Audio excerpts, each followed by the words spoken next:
वो जो शायर था चुप सा रहता था, बहकी बहकी सी बातें करता था, आंखें कानों पे रख के सुनता था गूंगी खामोशियों की आवाजें, जमा करता था चांद के साए, गीली गीली सी नूर की बूंदें। ओक में भर के खड़खड़ाता था रूखे रूखे से रात के पत्ते, वक्त के इस घनेरे जंगल में कच्चे पक्के से लम्हे चुनता था। हाँ वही, वो अजीब सा शायर, रात को उठ के कोहनियों के बल चांद की ठोड़ी चूमा करता था। चांद से गिर के मर गया है, लोग कहते हैं खुदकुशी की है।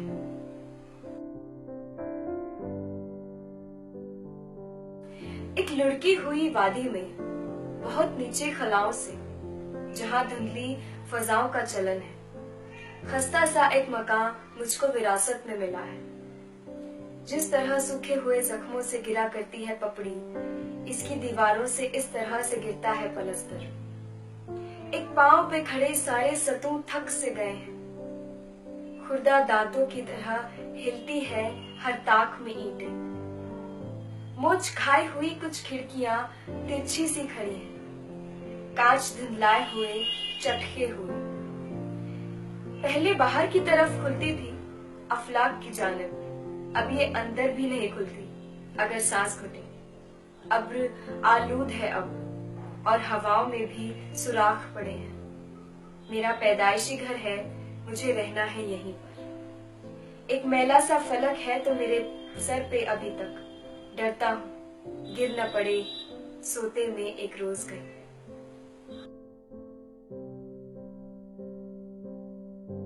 सनसेट। जरा सी देर पहले ही जो सूरज बस गुरूब होने चला था, एक उड़ते प्लेन के पहिए के नीचे आते आते बच गया था। बिदक के हट गया था वो, बहुत फिसलन थी और काई जमी थी बादलों की। पकड़ के आसमां कोशिश भी की उसने संभलने की, संभल पाया नहीं वो गीले पैरों पर, गिरा और गोते खाते खाते पानी में उफक के पार डूबा, गप गुड़प गुबाश। अभी तक आसमां पर कुछ खिसकती उंगलियों के दाग बाकी हैं।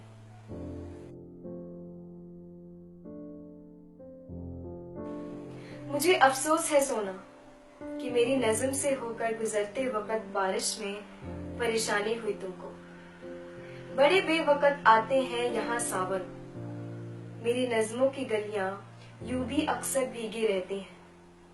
कई गड्ढों में पानी जमा रहता है, अगर पांव पड़े तो मोच आ जाने का खतरा है। मुझे अफसोस है लेकिन परेशानी हुई तुमको कि मेरी नज़्म में कुछ रोशनी कम है। गुजरते वक्त दहलीजों के पत्थर भी नहीं दिखते कि मेरे पैरों के नाखून कितनी बार टूटे हैं। हुई मुद्दत कि चौराहे पे अब बिजली का खंबा भी नहीं जलता। परेशानी हुई तुमको, मुझे अफसोस है सचमुच।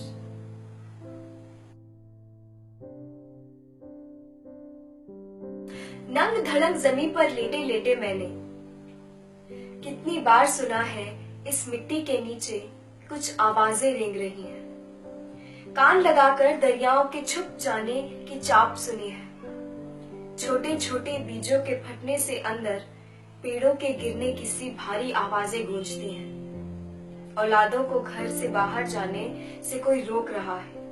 ऊपर मत जाना कि लोग जमी के कपड़े लत्ते जेवर नोच कर बेच रहे हैं। जमी के दुल्हन लूट रहे हैं। चीर हरण का दौर चला है।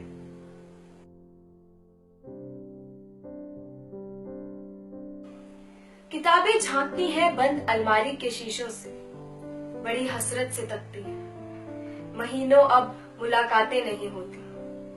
जो शामें इनकी सोहबत में कटा करती थीं, अब अक्सर गुजर जाती है कंप्यूटर के पर्दों पर।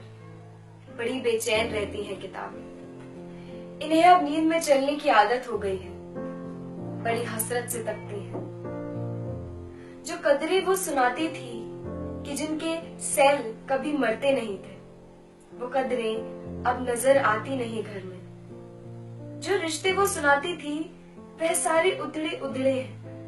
कोई सफा पलटता हूँ तो एक सिसकी निकलती है।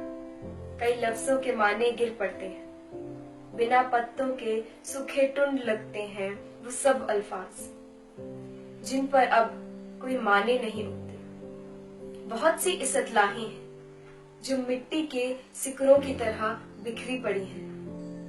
गिलासों ने उन्हें मतरूक कर डाला। जुबान पर जायका आता था जो सफ़े पलटने का, अब उंगली क्लिक करने से बस एक झपकी गुजरती है। बहुत कुछ तह बेतह खुलता चला जाता है पर्दे पर। किताबों से जो जाती राब्ता था कट गया है। कभी सीने पे रख के लेट जाते थे, कभी गोदी में लेते थे, कभी घुटनों को अपने रिहल की सूरत बनाकर नींद सजदे में पढ़ा करते थे, छूते थे जबी से। वो सारा इल्म तो मिलता रहेगा बाद में भी, मगर वो जो किताबों में मिला करते थे सूखे फूल और महके हुए रुक्के, किताबें मांगने, गिरने, उठाने के बहाने रिश्ते बनते थे, उनका क्या होगा? वो शायद अब नहीं होंगे।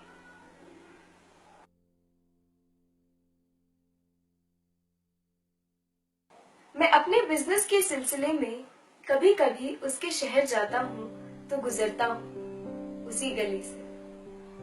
वो नीम तारीख सी गली और उसी के नुक्कड़ पे ऊँघता सा पुराना एक रोशनी का खंबा। उसी के नीचे तमाम शब इंतजार करके मैं छोड़ आया था शहर उसका। बहुत ही खस्ता सी रोशनी की छड़ी को टेके वो खंबा अब भी वहीं खड़ा है। फतूर है यह, मगर मैं खंबे के पास जाकर नजर बचा के मोहल्ले वालों की पूछ लेता हूँ आज भी है। वो मेरे जाने के बाद भी आई तो नहीं थी। वह आई थी क्या?